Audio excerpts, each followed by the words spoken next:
I want to do a very quick benchmark speed test here between some of the best phones on the market right now in terms of what they bring to the table, like the specs, etc. So we do have the Mate 10 Pro, the iPhone 8 Plus, OnePlus 5T, the Note 8 and the Xiaomi Mix 2. I haven't really made many videos on that actually, so looking forward to see what it can do here. And we're going to just start and pull at the same time if we can.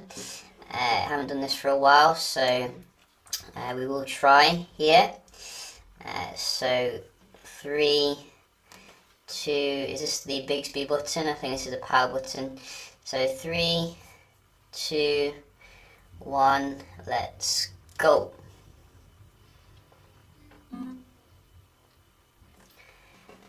Might have worked.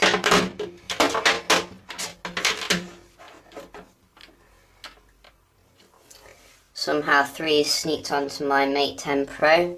I don't exactly know how, but wow, you can see Mi Mix 2 coming on first. Wow, and I think it's also the cheapest device here in terms of the price, so that is quite nice. The others I didn't actually see, they all seem to come on at the same time.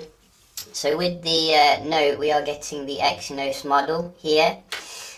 In Europe, we get the Apple A11 Bionic in the iPhone, looking very Christmassy as you can see on all of them. So what benchmark can we run first? We can just have a look at the Geekbench here. Let's see how they do compare. I think they're all running the most up-to-date software as well. So that's iOS 11.2.1. Let's get the latest Oxygen OS here on the OnePlus 5T as well. Just had an update for that. The Note is still running Nougat, I think. This is what you do get with Samsung, slow updates, unfortunately. But very nice hardware. So just going to bump the brightness up here with this one. So you can see in terms of the actual specs here, they're quite similar really. Some give you 6 gigs of RAM, others like the iPhone they give you 3 gigs of RAM, but you know they have good optimization here on the iPhone. So we just run this. Interesting to see how the Kirin 970 does stack up here. The iPhone has led the way as usual. The score just seems to be getting higher and higher with each release of iOS. You can see even the new Snapdragon 845 benchmark, which I saw recently, is nowhere near what the iPhone does give you in terms of the raw benchmark. So you know, Qualcomm's really behind here, if you ask me, but I think you can see in day-to-day performance you're not going to really notice too much of a difference, but there are people who do care about benchmarks at the same time, so that is something to consider. In terms of your Android, it looks like we have like neck and neck here, even I didn't really start them all at the same time. All of them seem to be pretty similar. I do notice from the screens the Mate 10 Pro goes for a cooler approach, a bit more bluish compared to the warmer approach on the Note screen, just from my angle. The Kirin processor seems to be doing very well though, I gotta say, because usually the Kirin processor is a little bit behind your flagship level Exynos or Qualcomm. In terms of the benchmark, it does seem to be a little bit behind, if we're going to be honest. Exynos seems to be the best here still in late 2017. And in terms of OnePlus 5T, it looks like it's a little bit better than your Xiaomi Mix 2, but not by much really. But a solid score, you got to say, you know, solid score indeed. But you know, you can have all the AI technology in the world, but if it's not up there with the best, then you know that is a bit of a shame.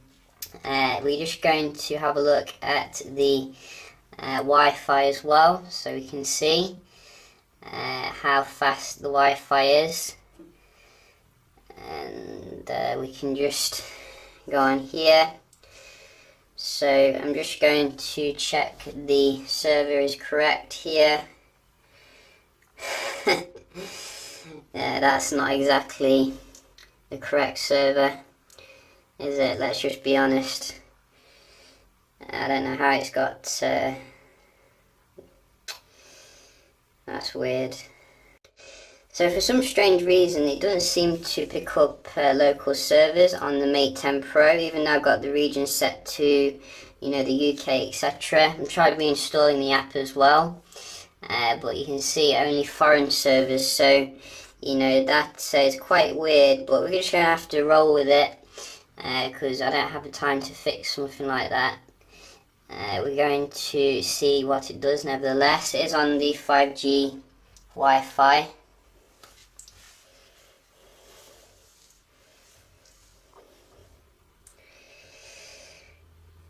So do take the score, bit of a grain of salt. I think it's done pretty well, you know, considering how far away the server is.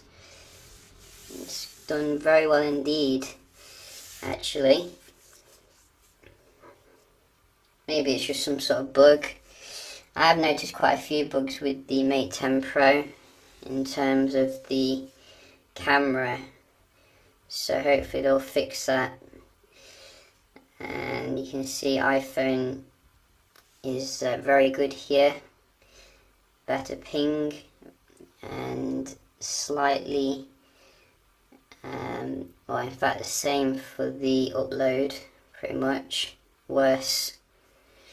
So that is quite interesting. OnePlus 5T.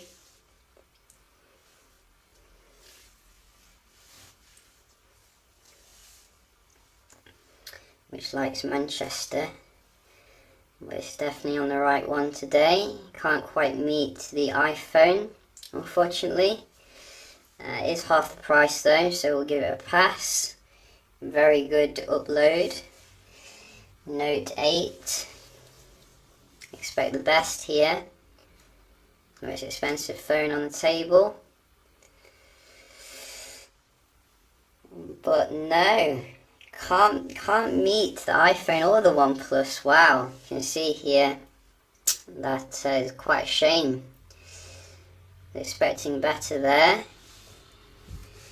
And Mix 2, cheapest phone on the table. What can you do? It can certainly do pretty well.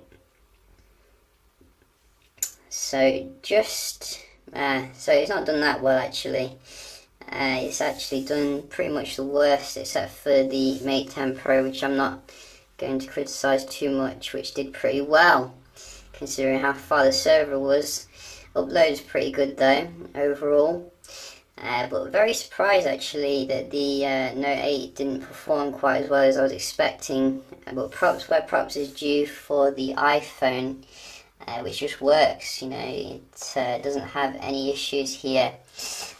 So obviously, you know, benchmarks on everything. We should also have a look at the what they bring to the table and other aspects. So with the Mate 10 Pro, you are getting this leaker sensor, which I have actually been out and about and checked it out.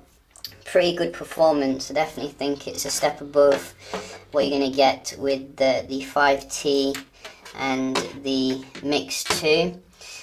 Is it, you know, €300 more worth it? You know, it's tough to say. I think for most people, the camera on this and this will do the job, especially the Mix 2 seems to have been a massive improvement compared to the last one.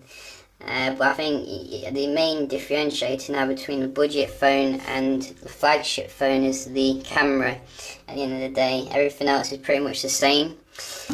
So that's just what I'm thinking. But I will do some videos checking out the camera with the Mate 10 Pro, so do stay tuned for that. Hope you find this video helpful, and I'll see you in the next one. Cheers.